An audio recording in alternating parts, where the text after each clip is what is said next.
जनाब स्पीकर, इस मुल्क में अगर फ्लड आता है तो ये लोग पैसे बनाते हैं, अगर जलजला आता है ये लोग पैसे बनाते हैं, अगर कैद पड़ता है तो ये लोग पैसे बनाते हैं। ये मुल्क की बड़ी बदकिस्मती है। इन्होंने यूक्रेन से गंदम मंगवाकर हमारी पाकिस्तान के किसानों को जबरदस्त नुकसान पहुंचाया। ये एक आफत जलजला और फ्लड से कम आफत नहीं थी, लेकिन इन्होंने आफत से कम्पीट करने के बजाय जो चारी थे राना तनवीर साहब, उन्होंने अपनी साइड के MP MNA को हजारों लाखों के हिसाब से बोरियां तकसीम की। और मेरे इल्म में बात है कि जो MPA नॉन एग्रीकल्चर भी थे ना, उन्होंने भी पैसे बनाने के लिए इन्होंने बैग लिए और आगे से इन्होंने हजार रुपए में बैग बेचे। मैं बेसिकली बुनियादी तौर पर फार्मर हूँ और मैं agri farming, dairy farming, fish farming, poultry farming और एग्री रिसर्च पर कोई बात करना चाहता हूँ। इसके बाद दूसरे महकमों के मुतल्लिक़ भी थोड़ा टाइम लूँगा। इंशाल्लाह आपके दिए हुए टाइम से तजावुज़ नहीं करूँगा। गुजारिश ये है कि एग्री का सारा पंजाब जानता है और हाउस में भी एग्रीकल्चर के मुतल्लिक़ बहुत ही बातें हुई हैं, लेकिन कई बातों पर अफसोस भी होता है कि इन्होंने यूक्रेन से गंदम मंगवाकर हमारी पाकिस्तान के किसानों को ज़बरदस्त नुकसान पहुंचाया। ये एक आफत जलजला और फ्लड से कम आफत नहीं थी, लेकिन इन्होंने आफत से कम्पीट करने के बजाय जो चारी थे राना तनवीर साहब, उन्होंने अपनी साइड के MP MNA को हजारों लाखों के हिसाब से बोरियां तकसीम की।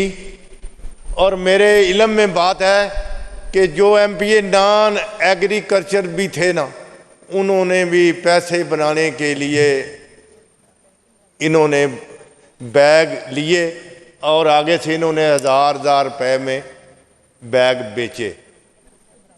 जनाब स्पीकर, इस मुल्क में अगर फ्लड आता है तो ये लोग पैसे बनाते हैं, अगर जलजला आता है ये लोग पैसे बनाते हैं, अगर कैद पड़ता है तो ये लोग पैसे बनाते हैं। ये मुल्क की बड़ी बदकिस्मती है।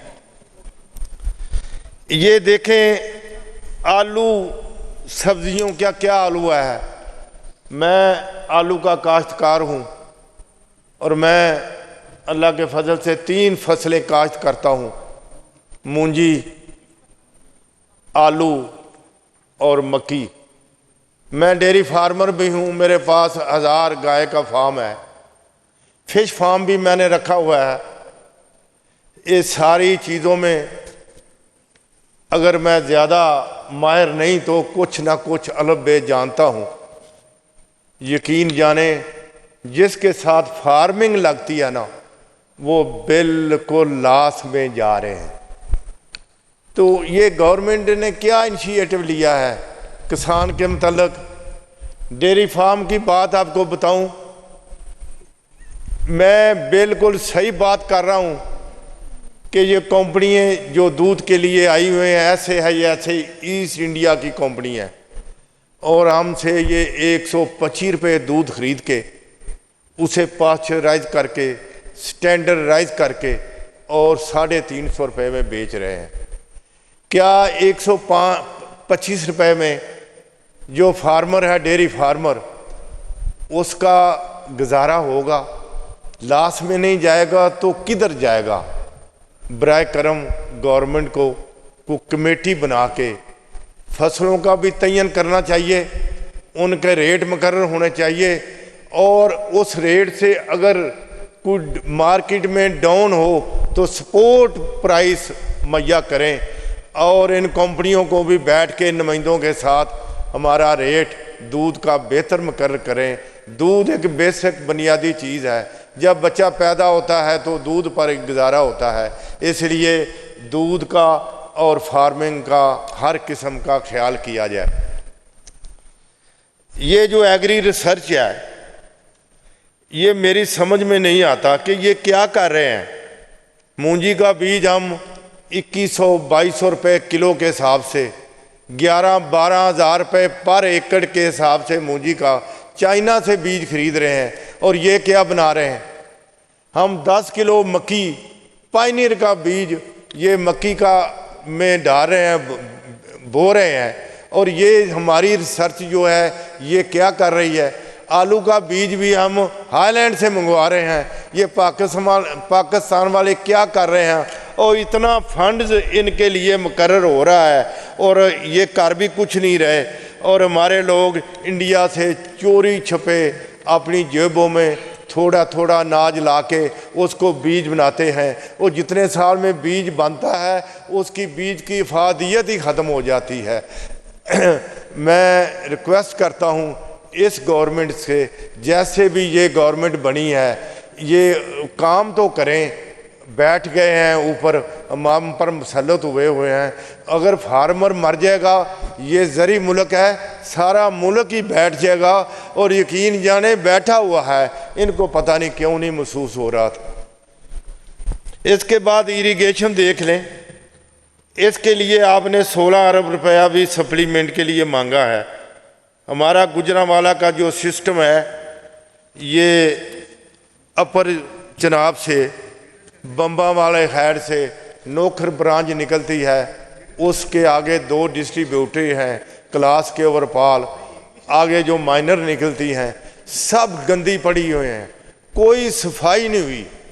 जनाब एक तो सफाई के लिए फंड रखें नोखर ब्रांच और आगे क्लास के ओवरपाल डिस्ट्रीब्यूटरी के लिए, और उनको पुख्ता करें ताकि पानी की कमी जो है वो पूरी हो सके और ज़िम्मेदार को फ़ायदा हो, और ज़्यादा जो पानी बचेगा किसी और के काम आए। दूसरी मेरी गुजारिश है कि आपने गुजरांवाला के लिए वो जंगला बस के लिए 100 अरब रुपया रखा हुआ है, फैसलाबाद के भी ये रखा हुआ है। सारा शहर 30-40 किलोमीटर काट के रख दिया है और सारे कारोबारी लोग भी परेशान हैं। हमारी ये डिमांड भी नहीं थी। ये 100 अरब रुपया जो है इधर वाला फैसलाबाद वाला, और दूसरा वो जो जंगले बस पर 20-15 बसें गुजारने के लिए इतनी अय्याशी, हमारा मुल्क तो मुकम्मल नहीं हो सकता। ये आप जो बंद हैं दरियाओं के, उनकी तमीर करें। कितने दरिया हैं, 3 तो दरिया चल रहे हैं। ये फ्लड आता है रावी में, सतलुज में, चिनाब में, इन बंदों के आप बनाएं ताकि ये लूट मार भी ख़त्म हो, भीख मांगना भी ख़त्म हो, और ये बंद बनाएं। और हर पुल पे आप वो तख्ते लगाएं और झीलें किस्म की बनाएं, पानी को वाफर करने की कोशिश करें। अंग्रेज़ ने 3 ज़िले आबाद किए थे, इधर सरगोदा, साहिवाल, फैसलाबाद। इन्होंने जो हमारे ऊपर मसलत हुए हैं कई सालों से, 40-50 साल से, इन्होंने बारियां पहले बांधी हुई थी। अब जब इमरान खान आया ये लोग इकट्ठे हो गए हैं, इनका मफाद ही इकट्ठा है। इन्होंने कौन सा कुछ ज़िला आबाद किया है? 1 एकड़ अगर इन्होंने आबाद किया हो इस मुल्क में ज़रखेज़ी के लिए, सारा चोलस्तान बेकार पड़ा हुआ है। ये पानी की झीलें बनाएं, पानी फ्लड का इकट्ठा करें और अगले ज़िले आबाद करें। एक ज़िला नहीं बना सके सरगोदा की तर्ज पर, फैसलाबाद की तर्ज पर, ये साहिवाल की तर्ज पर। मेरी गुजारिश है कि ये बंद बने। मेरी गुजारिश है कि इनको कहें, ये सुन भी रहे हैं, कि जान छिड़ाएं। और ये सोलर जो है हमसे ये 11 रुपये ख़रीद रहे हैं, हमें ये 60 रुपये में बेच रहे हैं। सोलर में कोई रियायत करें ताकि तवानाई बढ़े, एनर्जी बढ़े, मुल्क तरक्की कर सके। बिजली की तरफ ध्यान दें, ये पानी को वाफर करें, डैम को बनवाएं। यही मेरी गुजारिश है।